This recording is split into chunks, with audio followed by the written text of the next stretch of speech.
Hello and welcome to Spotlight on Education. I'm Dr. Jon Kopko, Superintendent of the East Brunswick Public Schools and your host for the program. Today I'm in the studio with Mr. Paul Cohen. Paul is our District Supervisor of Social Studies and Media Services, and we're going to be concentrating on the Social Studies program at Churchill Junior High School and also the high school, but with a little different focus than we've had in the past when we've had you on the show, Paul. And I'm wondering if you could begin with an overview of the types of activities that we're going to be discussing. Sure. What we've done in the past is we've focused on technology and how that impacts on the teaching social studies in the classroom. And at times we also looked at the research process and oral assessment. Today we want to take a look at student-teacher interaction, that which is still most important in the classroom, and take a look at how students and teachers are making history jump off the page of our textbook and come alive in the classroom. And that's what we'll be seeing today. Well, we do have tapes of 3 classes, and the students are involved in some really interesting projects. But before we do see them, could you give us a brief description of them? Sure. First, we're going to be seeing Ruth Chang in an 8th grade classroom at the Smith Churchill School, where students have developed a skit or a play about the American Revolution. They've used their knowledge and research of the various acts and laws that the British imposed on the colonists to make a play called Smuggler's Trial and to recreate the events of the American Revolution and to see it from different perspectives. Then we're going to be going to the high school and watch Brett Charleston have his class place themselves into a picture of something that was occurring during the Depression and what the New Deal had to do for them. So students are going to be, there's going to be a picture where students are going to place themselves and have a conversation as if they were there at the time. And finally, we're going to go into Ken Soroka's World History classroom, where Ken is making economics and history come alive. What he's doing is going to involve students in understanding how the Industrial Revolution has changed the lives of people in Europe at the time, and also from a home-based economy into a factory-based economy. So we should be seeing some pretty interesting things. Good, let's look at those tapes now. This trial is to discover the guilt or innocence of Mr. Smuggler. I hope you all will carefully listen to the arguments of both viewpoints and take all facts into consideration. The prosecution will prove that Mr. Smuggler has indeed deliberately disobeyed British laws. As a colonist, he has an obligation to Britain to obey its laws and pay any taxes implemented by Parliament. Britain stayed loyal to the colonists by helping them defend their land during the French and Indian War. As a result of this war, Britain found themselves in a lot of debt. Therefore, as a subject of Britain, the colonists should help pay off that debt. It should also be noted that anyone living in Britain also had to pay taxes to decrease the debt from the war. In the end, you will find that Mr. Smuggler is, beyond a shadow of a doubt, guilty of smuggling and boycotting because of strong evidence and information that will be explained from various witnesses. Thank you. Defense, have you prepared an opening statement? Yes, Your Honor. Proceed. May it please the Court, ladies and gentlemen of the jury. Today is a momentous day, as it will bring justice to the thousands of Americans who have been heavily taxed by the British Crown and receive no government benefits or representation whatsoever in return. My client, Mr. Edward Smuggler, has been unjustly and falsely accused of smuggling and tax avoiding. Anyone who knows even a minimal amount about justice knows that the British Crown is the true perpetrator in this case. However, and before I discuss with you the matter of justice, I would like to thoroughly introduce you to the defendant. I believe the time is called for a close look at Mr. Edward Smuggler's character and lifestyle. Mr. Smuggler was a hard-working and loving individual who enjoyed fishing in the Boston Harbor to earn his livelihood.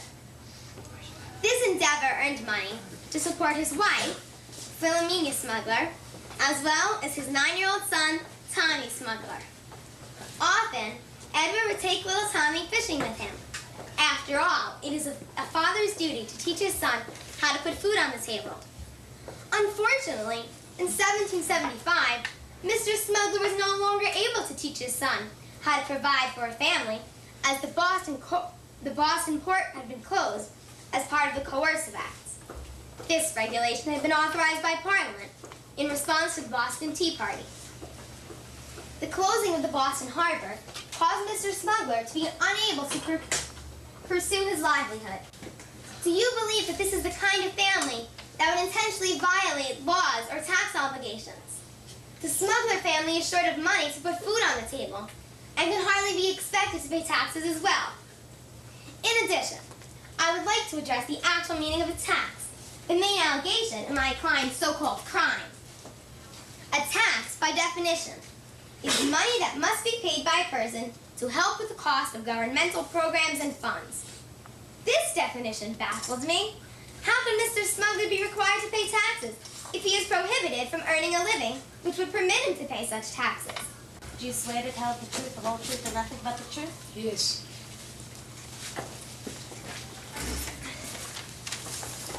George Grenville, is there any justification in taxing the colonists? The reason that, yes, because the reason the taxes were imposed was to help pay off the war debt which England gained from the French and Indian War. If England defended its colonies in this, and therefore the colonists themselves should help pay off this debt. Do you yourself pay taxes as a citizen of Britain? Yes, I pay all my taxes and contribute all additional money to help my country prosper.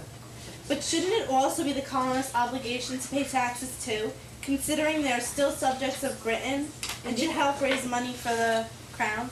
Indeed it is. As subject of England, they should pay taxes like everyone else in England does. Thank you. Do you wish to cross-examine this witness? Yes, Your Honor. Proceed.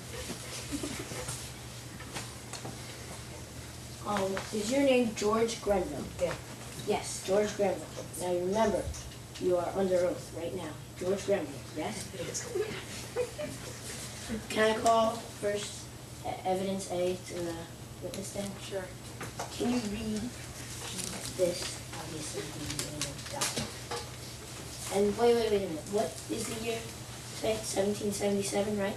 Yes. Can you read this?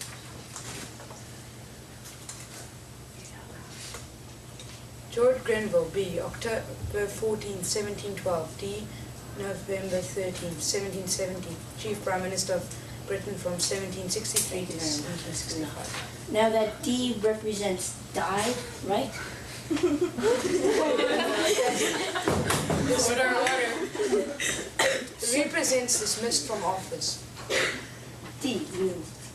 So you're saying that means dismissed. Yes. Why would they say that in the document about when you're born? See, B would obviously represent birth, right? Yes. So D would obviously show when you die, right? I'm still alive, so I'm not dead. Are you an means imposter? dismissed from I'm not. You're dead right now, right? Say right now. Is George Grenville dead? Please stop badgering the witness. Please bring up evidence A. Okay, please show this to the jury.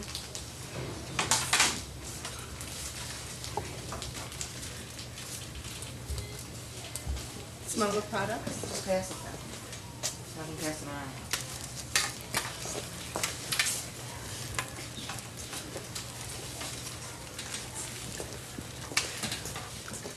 The items without stamps.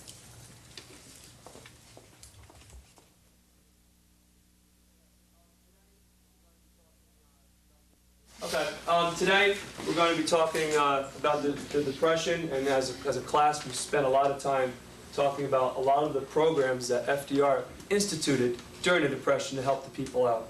Okay? We talked about the AAA, the PWA, the CCC. And what we decided to do as a class was we were going to take pictures that represented the people during the Great Depression and see if we could put some sort of interaction together as to maybe what life might be like in the 1930s during the Depression.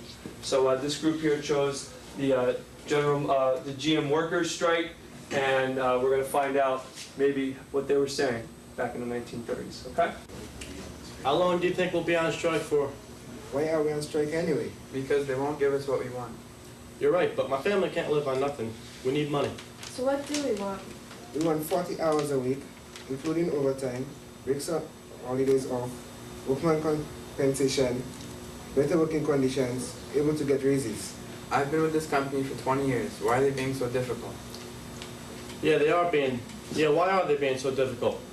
I went to the bank the other day and there was no money. That makes me so mad. I thought you was that run on banks thing. What is that run on banks thing anyway? I'll tell you what it is. It's when all the people take their money out of the banks and the banks have to close because they don't have any more money. You know what we need?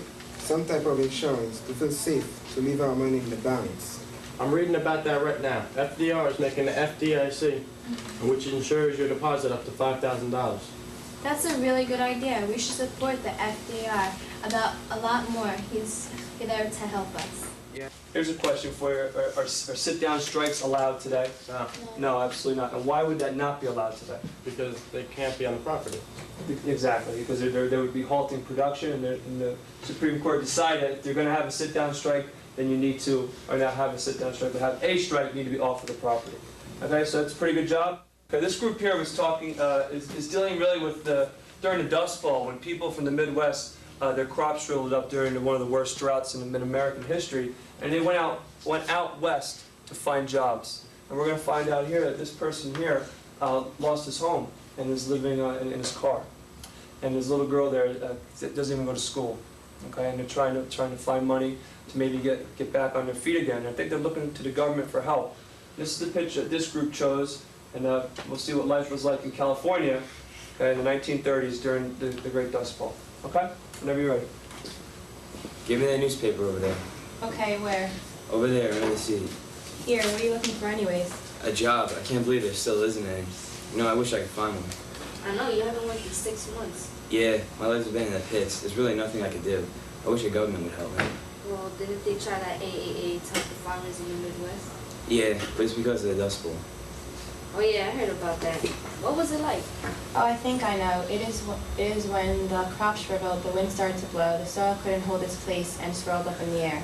Yeah, and also great dark yellowish clouds like started to fill the sky, choking their nose and throat, and then blocking out the sun, which caused streetlights to be turned on at midday. It was horrible. We got wrecked. I can't believe the soil blew all the way to the East Coast. It even hit the White House. Hey, Daddy, what's the government trying to do to help us? It's starting the Agricultural Adjustment Act. Oh, Daddy, what's that? It's when sharecroppers put farm products away when they didn't need it, and they took the crops out when their food was scarce. You know what the problem with that is? Is that the conditions of the sharecroppers were made even worse with the AAA. The law paid landowners to take some acres out of production, but that ain't working. Yep, it didn't work. Hey, isn't Franklin D. Roosevelt that president that's trying to help us out? Yeah, he's doing a good job, all he can do, but it seems like it's not enough. We sit there and look at what happened in the West, especially with people who lost their farms in the Midwest and had to move out west. They generally didn't find anything. And in the picture there, you saw Allison, who was playing a little girl, didn't even go to school. Okay, couldn't afford lunch for the little girl. Okay, didn't even send them to school. And you see her father and the father's friend there, and they're looking for a job. They're willing to work, but there's no work out there. They look to the government for help. And they mentioned some great programs that were available to help some people, but not all the people. You have to remember the Depression lasted for 10 years until World War II came about. Okay, so you guys did a really good job. Thank you. This is our first day on the Industrial Revolution, a time period which obviously is going to affect greatly not only politics, but the economies and lives and fortunes of many people. Manufacturing prior to this time. Mr. Fishman, you do a good job. I mean, you do a good job at making this particular mop, but I need 1,000 of them, and I need them by Saturday. You able to do that for me in this time period before we get to industrialism? Sure. How many hours are there in the day? Okay, and how long did it take you to make this mop by hand? Well, hold on to that. Hold on to that. Well, you know, since I'm a tavern owner in London and it's 1740, I need obviously a lot of linenware, and I'm going to open up a little hotel annex to mine. You do a very nice job here, but I do need 1,000 of these by Saturday, just like I need 1,000 of the mops and the brooms that he's making. You do very nice work. You do very detailed work. Can you do it for me by Saturday? Why? It took a long time to make one. But I need product. I need that. I can't open a hotel up without linens, without towels and bed sheets. So, I'm stuck in a quandary. And that's the problem that we have here, is that manufacturing prior to the Industrial Revolution was what? Very slow. Very slow. All by hand. Expensive. Expensive to do. Not enough labor workers. Not enough workers. Not enough labor. But is there a problem with the work? No. Good quality. Okay, it's good quality, okay? So I'm left with the situation trying to figure out how we can, some way, shape, or form, make quality products, but make them in quantities that I can use. And that's the problem. Textiles, household products, guns. I need to figure this out, okay? So that's what the Industrial Revolution is. It's trying to put together all of what we know previously. Like, for example, with the textile industry, we know how to make this, and that's some ancient art. But we don't know how to make this in quantity. We know how to make brooms and mops, we know how to make these things, but we don't know how to make enough of them quickly and preserve the quality. So that's where we're set. We're stuck in the middle. So we look at the Industrial Revolution and we look at the past. And we have, obviously, a domestic system of manufacturing. Now, give me an idea of what I mean by domestic system of manufacturing. Jansen? The work would be done by people, at home, in their homes, and they could, space to work after the day whenever they wanted to, and still, do all the chores around the house. Okay, so it's home-based. It's done sometimes for profit or sometimes in our spare time. How reliable is it? How reliable is our seamstress or our weaver? How reliable is our blacksmith or our cooper? Vary, because they're only concentrating on one piece at a time. They don't have to worry about how everything is going. They only have to worry about one thing. Okay, so you appreciate quality, Mr. Josh here. You appreciate that kind of stuff. You appreciate the fine detail of the work. Okay. What else about this domestic system? How does it operate? Here we go. We got Jeff here making mops and brooms. We have Priya making towels. We have Josh making baskets or barrels. We have Josh back here making, kitchen utensils. He's our blacksmith. He's making pots and pans. How does this system work? How do we exchange these goods? What is the usual way in the old times that we exchange these goods? Trade. Trade what? One good for another. Okay, what do you produce? Be creative. Okay. Shoes. All right. Okay, so you have some spare time, you do shoes. Okay, now, you have some shoes. Do you need shoes? Yeah. Well, I don't know. You have shoes? Okay, so what can you offer her in return? Basket. Okay, so you offer baskets. What do we call this system where we don't use money, but we use the products of our labor? Barter, okay? It has its good points. What are some of the good points of this barter system? Everyone gets what they need. Okay, they get what they need. No currency for losing. No currency for losing. Okay, so no currency, so the inflation's not really a problem here. Jess? Simple. What do you mean? It's like, it doesn't involve money or anything, like, it's just one for one. Okay, so in this domestic system of production, what type of product works? Essentials or luxuries? Essentials. Okay, so we can produce and trade amongst ourselves. It's personal. You know the cooper, you know the blacksmith, you know the weavers in your community. And because you're a community, there is this kind of bond. You know who made your stuff. All right, do you know who made your shoes? No, I mean your shoes that you're wearing. No. Do you know who made the stereo system at home? Do you know who made the tires on your car, your family car? Do you know who made your computer? Gateway. Well, I mean, who? You know? All right, so we look at what we do today, and we've lost that. We don't know where these products are made. We don't know who makes them. But in the domestic system, we had the opportunity to find that out. We could trust that the quality of your work, or your work, or your work, or your work was something that you had to survive on. Your word, your quality is your bond to the community. You mess up. It's really gratifying to see the students so engrossed in what they're doing, and it's just so obvious that they understand the different periods of time that they are studying. Before we do close, a general question for you, and you being the social studies expert, why do we teach social studies in our schools? That's a good question, and one of the teachers, by the way, continually asks me that question. Ruth Chang keeps on saying, how can I make it relevant for my students, and why are we teaching social studies? And I really think, first of all, one of the most important reasons is good citizenship, to become active members of our community, both East Brunswick, New Jersey, United States, and the world. That's really important for us.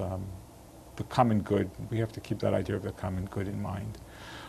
Also, I think one of the things that's very important is because we have so many people coming from so many different lands, we also need to have some kind of unity of ideas and thoughts. That doesn't mean that we all have to be the same. Our own cultures are very important, but we do need to have common understanding so that we can have a common goal of where our country is and where it needs to go. I think that's real important as well as we need to know about all the different cultures and be able to understand why people are doing what they're doing, and so that we can live together harmoniously. And what can parents do to help their children with their social studies work?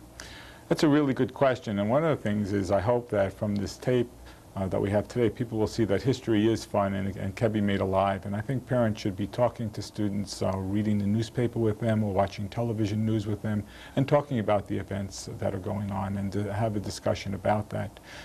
People should see that, students really should see that history is made up of people making decisions, and it's not a set line where we know what's going to happen. We don't know what's going to happen, and so our decisions and the education we have is very important in what happens to us. I think that people should be going on trips with their children to museums, to the Monmouth Battlefield right here, or in East Brunswick, to the East Brunswick Museum. Take students around and show them what happened. We live in a history-rich area, and I think it would be real important for that. Besides that, I think that just taking an interest in your child's education and talking to them about what's going on is a way of really helping students learn. Well, Paul, thanks very much for being here with us today and providing our audience with a very interesting program. You and your entire staff are certainly to be complimented for the innovative techniques that you're utilizing with the children in the classrooms. They're really great. I just want to say one thing, that these teachers, the three that we highlighted, are just examples of what's happening in most of the social studies classrooms every day. We just happen to have 3 people who could fit our schedule. So thank you. To our audience, I'd like to thank you for watching and hope you'll be back with us again next month when we'll be discussing the Integrated Language Arts program in our elementary schools.